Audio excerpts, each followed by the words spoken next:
Moin Labelü und herzlich willkommen bei Platt to go unsorgsleute Plattschole. Und heute wollen wir uns mal auf Plattdeutsch die Insekten angucken. Biene, Im. Spinne, Spinn. Hummel, Plüschmoos. Plüschmoos? Ja, Hummel, Plüschmoos. Soll das lustig sein? Das ist Diskriminierung. Genau. Meine Zeit ist doch bloß ein dösiges Quatschwort. Wir machen lieber mit was anderem weiter. Hat jemand eine Frage? Ja, ik. Wat heet op Plattdeutsch Tür? Das weißt du doch. Zeg dat? Gör.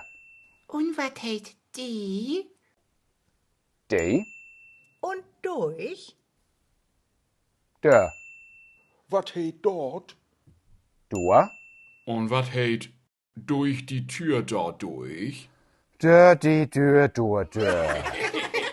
War nicht witzig.